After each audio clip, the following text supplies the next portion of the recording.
आपको Shakalaka boom boom याद है? कैसे पेंसिल से कागज पर पसंदीदा आकार उकेरकर संजू कुछ भी मनभावन बना लेता था। पेंसिल से हम पेन पर पहुंचते हैं। याद कीजिए अपनी साफ शफाफ शर्ट की ऊपरी जेब पर नीली फाउंटेन स्याही के रिसने से बने हुए निशान। हम कुछ बड़े होते हैं तो बॉल पेन पर पहुंचते हैं, बस लिखते जाओ। थोड़े और बड़े होते हैं, फिर आती है प्लास्टिक के कीबोर्ड की दुनिया, और जब कीबोर्ड की दुनिया से उकता जाते हैं तो किताबों की तरफ लौटते हैं। तब फिर से याद आती है पेंसिल। किताबों में अपनी पसंदीदा चीज़ों की निशानदेही करने में मदद करती है ये पेंसिल, और इस तरह एक चक्र पूरा होता है।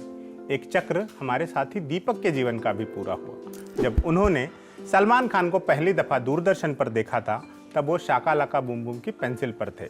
आज जब किताबी बातें लिखते हैं तो फिर से किताबों में पेंसिल से निशान लगाते हैं। और कल जो किताब उन्होंने रंगी है वो है जेएनयू से पीएचडी कर चुकी लेखिका देवप्रिया सान्याल की किताब Salman Khan the man the actor the legend, जिसे छापा है ब्लूम्सबेरी ने। नमस्ते, हमारा नाम हुआ मुबारक और शो का नाम हुआ किताबी बातें। आज के किस्से सलमान खान से जुड़े हुए हैं। हम बताएंगे वो किस्सा कि कैसे एक पाकिस्तानी लड़की से सलमान की नज़दीकियों ने उनकी शादी तुड़वा दी थी। ये सब तब हुआ जबकि शादी के बाकायदा कार्ड छप चुके थे और बट भी चुके थे। और बताएंगे कि कैसे उन्होंने पहली बार कैमरे का सामना अपना सीना दिखाते हुए किया था और बाद में ये चलन ही बन गया। पहले ब्याह की तैयारियों पर चलते हैं। बात है साल 1994 की। सलमान की शादी के कार्ड छप गए थे। शादी होनी थी मॉडल संगीता बिजलानी से। तारीख भी तय थी 27 मई, लेकिन ये खुशियाँ बस चंद लम्हों के लिए ही आई थी। बहुत जल्द सारे सपने टूटने वाले थे। संगीता बिजलानी ने ब्याह से पहले ही सलमान से रिश्ता तोड़ लिया था। संगीता ने इस खबर को सार्वजनिक करना चुना। उन्होंने ब्रेकअप के कारणों को पब्लिक डोमेन में रखा। क्या था इस बहुचर्चित शादी के टूटने का कारण? पाकिस्तान से ताल्लुक़ रखने वाली एक नौजवान लड़की सोमी अली, जो फिल्म इंडस्ट्री में अपना मुकाम बनाना चाहती थी। संगीता का आरोप था कि सलमान और सोमी के बीच लगातार नज़दीकियाँ बढ़ रही थी। सलमान का सोमी के घर आना जाना अक्सर लगा रहता था। वो सोमी के करियर को आगे बढ़ाने में मदद कर रहे थे। संगीता ने कहा कि इस सब से उनके आत्मसम्मान को ठेस पहुंची है और उन्होंने सलमान से अपने सारे रिश्ते खत्म कर लिए। वो शादी नहीं हुई, सलमान की तो आज तक नहीं हुई। खैर, जैसा कि केदारनाथ सिंह कह गए हैं, अंत महज एक मुहावरा नहीं है। एक अंत से कई शुरुआतों के सिरे निकलते हैं। हम आज आपको ऐसी ही एक शुरुआत का किस्सा सुनाएंगे जब सलमान की शर्ट उतरी और उनका करियर उठ गया। सलमान फिल्मों की दुनिया में जाएंगे ये तो तय ही था।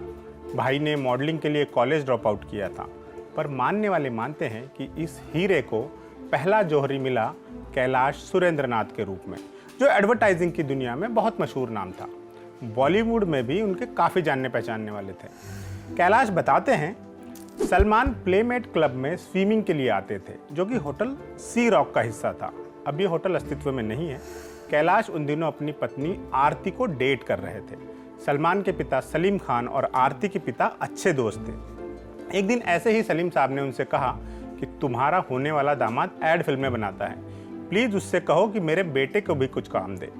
आरती के पिता ने यह बात आरती तक पहुँचाई। आरती के पिता का उसी क्लब में ही ऑफिस भी था जहां आरती अक्सर आया जाया करती थी। एक दिन आरती रेड साड़ी पहनकर आई। सलमान ने उन्हें इम्प्रेस करने की सोची। सलमान की उस वक्त उम्र थी महज 15 साल, तो उन्होंने एक परफेक्ट डाइव लगाई और स्विमिंग पूल के उस तरफ निकले। आरती ने यह देख लिया था। उस वक्त उन्हें याद आया कि कैलाश अंडमान निकोबार के लिए निकलने ही वाले हैं। कारण था कैंपा कोला का एक एड, उसकी शूटिंग होनी थी। सब कुछ सेट था, बस उन्हें एक आदमी की ज़रूरत थी। आरती ने देखा और उन्होंने सलमान के बारे में बताया कि वो एक फुर्तीला स्विमर खोज लाई हैं जो समंदर में और अंडर वाटर भी स्विम कर सकता है। लेकिन जैसे ही सलमान कैलाश के दफ्तर में दाखिल हुए, कैलाश ने आरती से कहा, आरती तुम एक बच्चे को ले आई हो। आरती बोली, रुको ज़रा, सब्र करो, और उन्होंने सलमान को शर्ट उतारने को कहा। सलमान ने शर्ट उतारी। उनकी बॉडी आकर्षक तो थी ही। कैलाश ने बाद में बताया था कि सलमान को देखकर उनके पास ना कहने का विकल्प ही नहीं था। उन्होंने हाँ कह दिया, और इसके बाद सल्लू भाई की कहानी इतिहास है। सलमान भाई समझ में भले ही नहीं आए, लोगों के दिल में आने लगे। किताबी बातें में आज की कहानी बस इतनी ही। किताबी बातें पर आपका प्यार यूं ही बना रहे। देखते रहिए द ललन टॉक।